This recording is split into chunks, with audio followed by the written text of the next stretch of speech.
Number 3. Terry Arndt. Terry Arndt was a star athlete at his high school in Bernie, a small town in Northern California. During high school, he played linebacker and running back on the football team. He was also a star on the track team. In 1984, Arndt was enrolled at Shasta College in Redding, California, and he was focusing on track. On December 14, 1984, Arndt was back home for a popular basketball tournament at his former high school.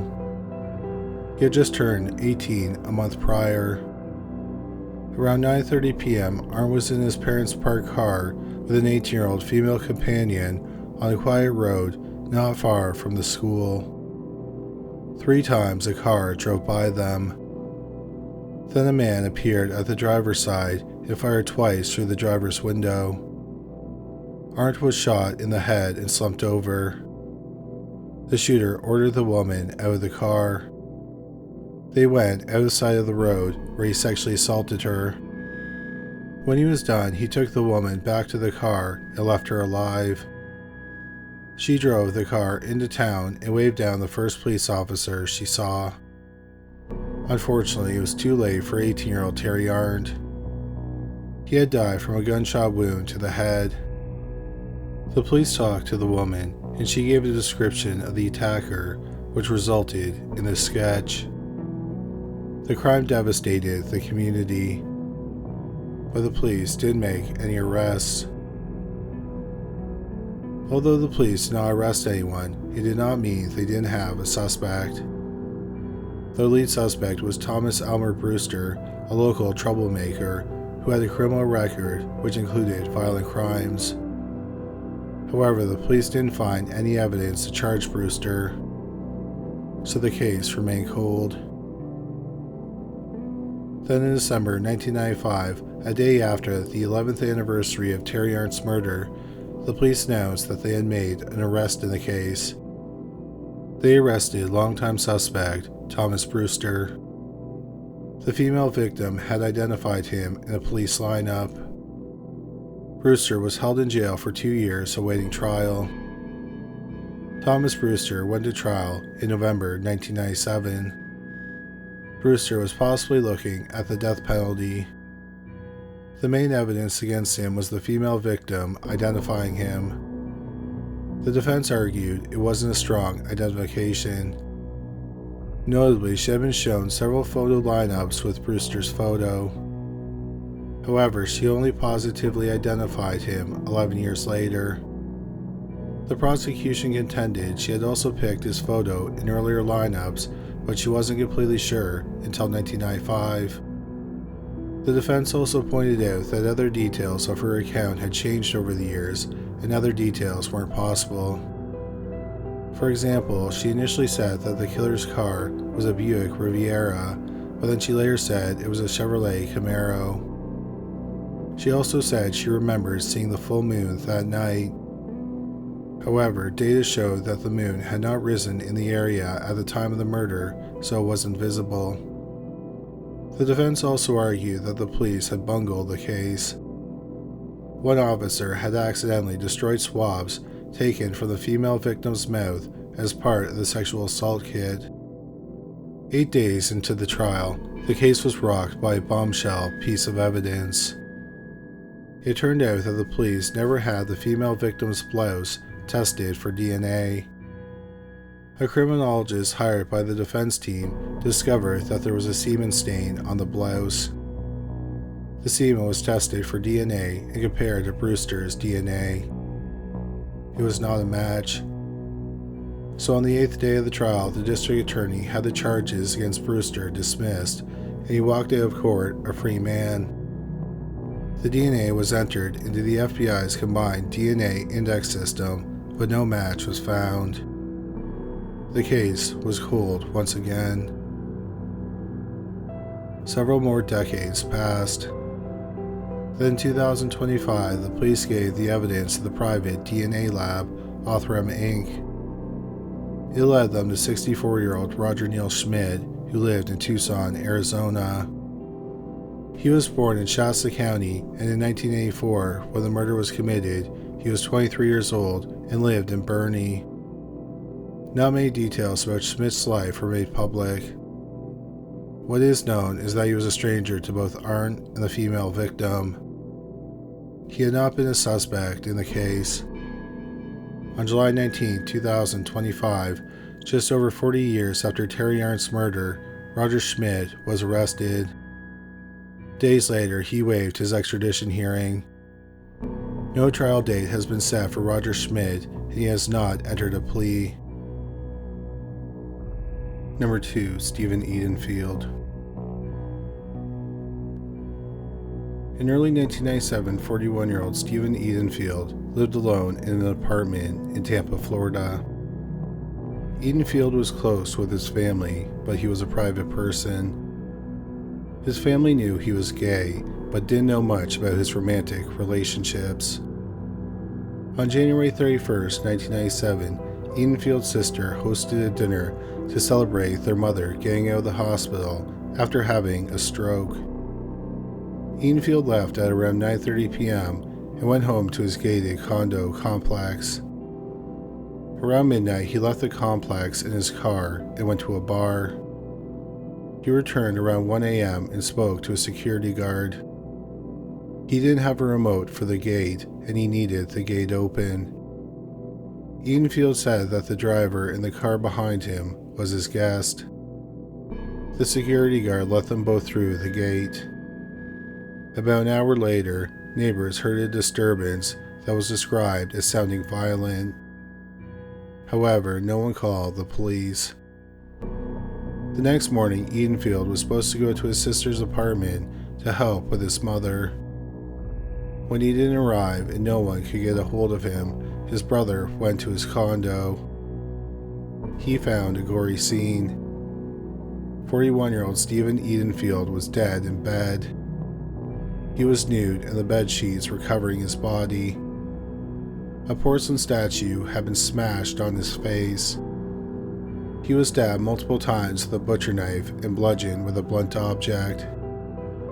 Written in blood on one of the bedroom walls was the word greed. The police noted there were no signs of a break-in or forced entry. Some items were stolen, including a gold bracelet that Edenfield wore often. It's believed that the killer was the man in the car who followed Edenfield into the complex. The police talked to the security guard who opened the gate. He said there was one man in the other car, but he didn't get a good look at the vehicle or the driver. He just remembered that it was a dark-colored car. Another security guard said that about an hour after the neighbors heard the commotion, he saw a man get into a dark sedan and drive away. He also didn't get a good look at the man or the car. The police talked to the bartender at the bar where Edenfield went after dinner at his sister's home. The bartender said that Edenfield didn't talk to anyone and left the bar alone. The police had several suspects, but none of them panned out. Then the murder of 41-year-old Stephen Edenfield went cold. 25 years later, in 2022, the Hillsborough County Sheriff's Office Cold Case Unit reopened the case. They were hoping in the years since the murder, someone would have seen Edenfield's bracelet. But if anyone had seen it, they did not inform the police. At the crime scene, there was an undershirt and a pair of socks. The clothing was sent to the private DNA lab, Othrem Inc. In 2024, a DNA match was developed and entered into the FBI's combined DNA index system. In early 2025, the Sheriff's Department was notified that a match was found to an unsolved 2006 sexual battery case that happened over 1,200 miles away from Tampa in Waukegan, Illinois. While the case was officially unsolved, the police had a prime suspect in the case, Brandon Gilla. The police learned that in 2025, Gilla was still living in Illinois. On January 22, 2005, the police secretly collected a sample of Gilla's DNA. It was compared to the DNA from the socks and the tank top. It was a match. On February 5, 2025, Gilla was arrested for an unrelated forgery charge. As he was being booked, another DNA sample was taken. It confirmed it was his DNA found at the crime scene. The police interviewed Brandon Gilla in jail after he was arrested. He confessed to being in Stephen Edenfield's apartment on the night of the murder, but he claimed he didn't kill him. He was 19 years old at the time. He said that a man named Chino had arranged for him to have sex with Edenfield for money. Chino was driving a dark brown Monte Carlo. They followed Edenfield into the complex, and all three of them went to Edenfield's condo. Gilla said that the sex left him feeling, quote, violated and angry, unquote. Then Chino and Edenfield started arguing over money. Gilla admitted that he threw the porcelain statue at Edenfield. He said that Edenfield pushed him, so he responded by punching him in the face. Then Chino walked up behind Edenfield with a knife, and he was the one who stabbed him. Afterward, Gilla wiped down the apartment and stole what he could. The police do not believe there was a third man in the condo that night. The two security guards both saw one man. There was no physical evidence that anyone other than Edenfield and Gilla were in the apartment.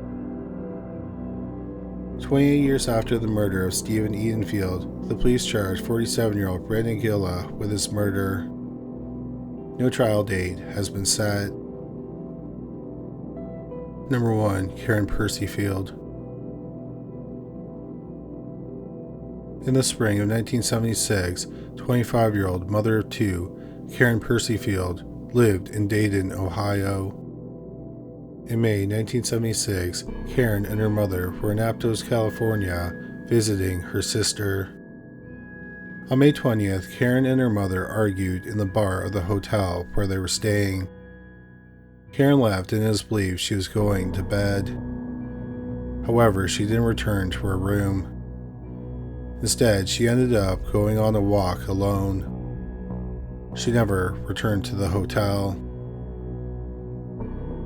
A week later, on May 18th, 25-year-old Karen Percifield's dead body was found in a ravine in a park not far from the hotel.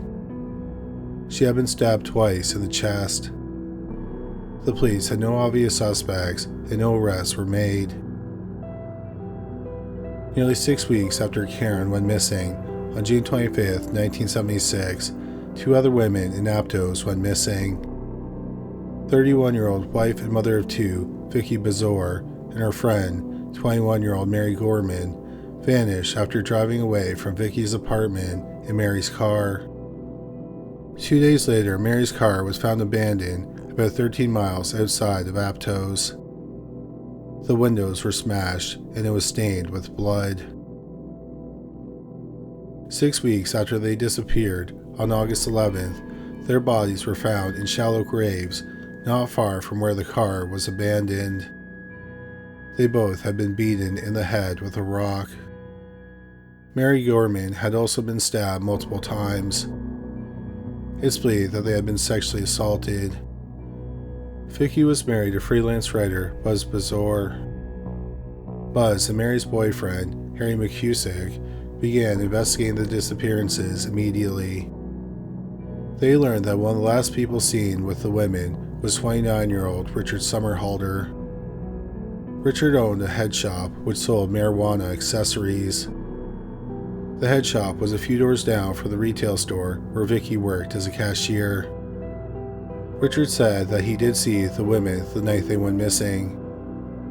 They had given him a ride to his home and they dropped him off at a shopping plaza. The last time he saw them, they were still alive. Buzz went to the police with what he had discovered. The police were well aware of who Richard Somerhalder was. Richard and his brother, Johnny Lee Somerhalder, were notorious people in the Aptos area. Johnny was the leader of the Grim Reapers Motorcycle Club, a violent motorcycle gang. On October 7, 1967, Johnny and three friends happened upon 19-year-old Charles Kaufman and his girlfriend, who were parked in a car in a lover's lane near Santa Rosa, California. At gunpoint, Johnny and his friends ordered the couple out of the car. Charles fought with the men, and Johnny shot the 19-year-old college student 3 times, killing him. Then Johnny and his accomplices took the girlfriend to another area where they sexually assaulted her. They left her bound, but alive. About 3 months later, Johnny and 3 accomplices broke into the home of 28-year-old Curtis Ackley and his 34-year-old wife, Shirley Ackley. The Ackleys returned home and discovered the men robbing their home. Johnny shot Curtis 4 times. Shirley was sexually assaulted, shot, and stabbed. People who knew Johnny saw him leaving the Ackleys' house around the time of the murders. Johnny also told several people about the murders, and one of them contacted the police. When the police went to arrest Johnny, he got into a shootout with them. However, he was arrested without anyone being injured. Inside Johnny's home, they found the gun used to kill the Ackleys. In November 1968, Johnny was found guilty of murdering the couple. He was sentenced to death. In January 1969, Johnny pleaded guilty to the murder of 19-year-old Charles Kaufman. He was sentenced to life in prison. In 1972, the United States Supreme Court outlawed capital punishment, so Johnny's death sentence was commuted to life with a chance of parole. Johnny's brother, Richard Somerhalder, also had a criminal record. Months before the 3 women went missing, he had been paroled while serving a 9-year sentence for armed robbery. When Mary Gorman and Vicky Brashear's bodies were found, Richard was in custody. On July 10th, about 2 weeks after Mary and Vicky went missing, 2 women had given Richard a ride in their car, and he pulled out a knife and sexually assaulted them. He ultimately let them go. The women knew Richard, and they reported the sexual assault. The police thought this crime was incredibly similar to Mary and Vicky's murders. Some people believe that Richard may have also killed Karen Percifield, but the police weren't convinced. They thought that recent serial murders committed by Ed Kemper and Herbert Mullen were making people see connections between crimes when there weren't any. Between 1972 and 1974, Kemper had murdered 8 women, including his mother. This was after he murdered his grandparents when he was 15. Mullen murdered 13 people between 1972 and 1973. The police said there were noticeable differences between Karen's murder and the murders of Mary and Vicky and the sexual assault of the 2 women. Richard was familiar with Mary and the 2 women, but Karen was a stranger to him. Unlike Karen's murder, the other 2 cases involved pairs of women who were attacked after letting Richard into their car. Karen was walking alone when she was attacked. There was also no evidence that Richard killed Karen. Richard went to trial for the murder of Vicky and Mary in June 1977. There was no physical evidence in the case. The main evidence against him was the testimony of the 2 women he was accused of sexually assaulting. The women said that during the assault, he had talked about murdering Vicky and Mary, who were still missing at the time. The jury deliberated for 54 hours. They found Richard Somerhalder guilty of murder, and he was sentenced to 5 years to life. The judge said that he hoped Richard, who was 30, wouldn't be released until his 50s. But amazingly, Richard was paroled after just 8 years. However, he stayed out of prison for only 6 weeks. He was sent back to prison for threatening his parole officer. He was set to be paroled again in early 1988. The people of Aptos did not want him living in their community. 20,000 people, which is about 10% of the population, signed a petition requesting that he be paroled somewhere else. Richard was permitted to move to Oklahoma upon his parole. After moving to Oklahoma, he stayed out of the news. Meanwhile, Karen Percifield's case remained cold. In 2019, the police reopened her case. They had the evidence tested, and they were able to create a DNA profile of a man. They wanted to compare it to the DNA of Richard Somerhalder. However, they learned in 1994, about 6 years after being paroled, that Richard had died of cancer at age 47. Unless they had permission from the family to exhume the body or get a court order, they would not be able to get a sample of his DNA. In 2023, the police sent the evidence to Othram Inc., which created a new DNA profile. It was entered into the combined DNA index system. No match was found, so they started the process of genetic genealogy. In 2025, it led them to the man the police had long suspected of committing the murder, Richard Somerhalder. Of course, since Richard Somerhalder had been dead for 31 years, he couldn't be charged with Karen Percifield's murder. The police announced in April 2025 that after 49 years, they were closing Karen's case. Thank you so much for watching today's video. If you enjoyed it, we'd really appreciate it if you subscribed. Also, don't forget to watch our shorts on YouTube, Instagram, and TikTok. Once again, thank you for watching.